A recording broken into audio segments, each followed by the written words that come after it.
Bismillahirrahmanirrahim. Assalamualaikum warahmatullahi wabarakatuh. Teman-teman sekalian, kita lanjutkan terkait dengan bagaimana istri bekerja. Kemarin saya sudah membahas dari sisi aturan yuridis hukumnya, tidak bertentangan. Nah, ini justru sosiologis ini lebih menekankan lagi bahwasanya apa? Secara sosiologis di Indonesia banyak perempuan bekerja, jarang mungkin yang sama sekali tidak bekerja. Bahkan ya, dari tingkat masyarakat yang bawah, mohon maaf ya saya katakan bawah, ini misalnya ada kaum petani, bagaimana kemudian perempuan atau istri-istri juga membantu bercocok tanam. Kalau bapak mencangkul, ibu-ibunya ya, istri-istri itu nanam benih. Nah, kalau misalnya nanti yang nyaputi rumput itu banyak yang telaten juga ibu-ibu, ya bapak-bapak juga. Nah, ini di masyarakat petani. Nah, semua bekerja di sini, ada bekerja sama. Nah, kemudian juga di masyarakat pedagang. Siapa yang banyak dagang di pasar? Ibu-ibu. Bapak-bapak jarang. Jadi kalau kita ke pasar tradisional, karena di situ jualannya sayur, bumbu-bumbu, itu kebanyakan ya ibu-ibu, jarang ada bapak-bapak di situ. Ya ada satu dua, tapi banyaknya ya kalau bapak sama ibu, tidak bapak sendiri gitu. Nah, ini berarti apa? Banyak perempuan itu bekerja, dan ini suatu yang wajar di masyarakat Indonesia. Bahkan tadi ya, bukan hanya elitis, misalnya sekarang wanita karir ya, istilah trennya.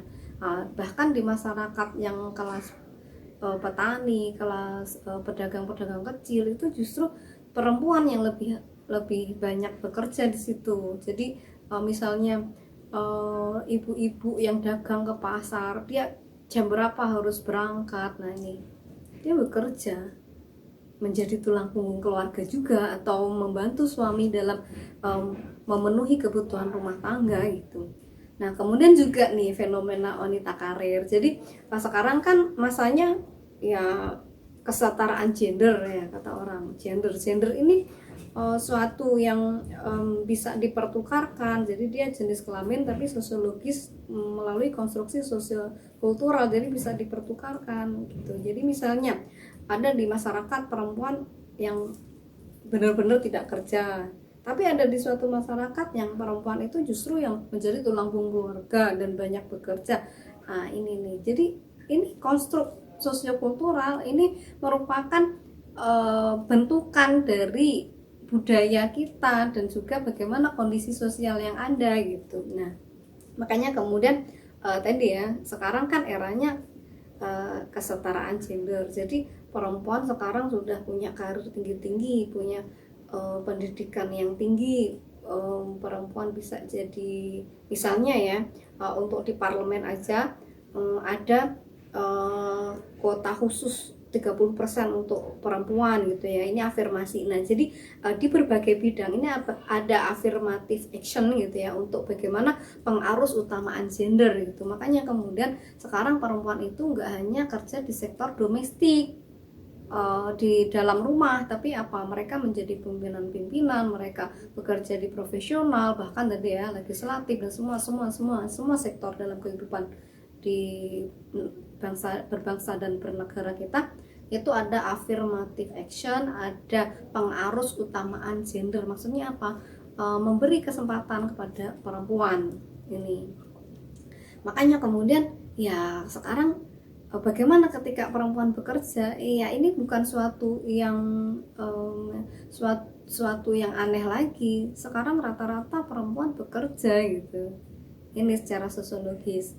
Nah, tapi kemudian problemnya ketika perempuan bekerja dan ketika ada paham di masyarakat yang menyatakan bahwasanya kerjaan domestik, kerjaan rumah tangga itu kerjaan perempuan, sehingga laki-laki tidak mau membantu itu yang memberatkan bagi perempuan.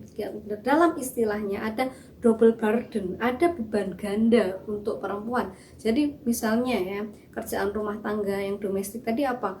Bersih-bersih, kemudian masak, kemudian ngasuh anak, ini kan biasa dilabelkan ini pekerjaan perempuan gitu, bukan pekerjaan suami atau laki-laki. Nah, ini yang kemudian harus direkonstruksi juga. Ketika perempuan bekerja, laki-laki bekerja, maka kemudian bagaimana kerjaan domestik ini menjadi tanggung jawab bersama juga, bukan serta-merta itu kerjaan perempuan. Sehingga apa? Ketika perempuan bekerja, yang terjadi peran ganda. Perempuan sebelum berangkat bekerja dia harus bersih-bersih, masak, mandiin anak sampai sekolah. Nah, baru dia bisa berangkat ke tempat kerjanya. Sementara apa? Laki-laki nggak punya kewajiban itu. Ya, di masyarakat sering begitu. Nah, ini harus ada kerjasama yang bagus antara suami dan istri dalam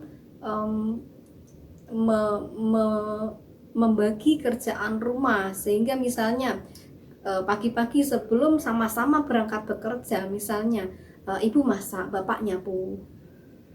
Misalnya masakan selesai, makan bersama. Anak tadi dimandiin bapak, nanti yang dandanin ibu. Nah, ini kan bisa sharing di sini, bisa berbagi bagaimana kerjaan rumah tangga ini juga dibagi bersama dengan kesepakatan antara suami dan istri. Itu tidak melulu kerjaan istri itu. Sehingga apa? Ketika di masyarakat menganggap kerjaan rumah tangga itu menjadi kerjaan istri, maka perempuan mempunyai peran yang lebih berat, yaitu peran ganda, double burden, yaitu dia sudah bekerja di luar menjadi profesional, tapi dia di rumah juga harus menyelesaikan semuanya. Ini kasihan perempuannya, ya. Sekian, assalamualaikum warahmatullahi wabarakatuh.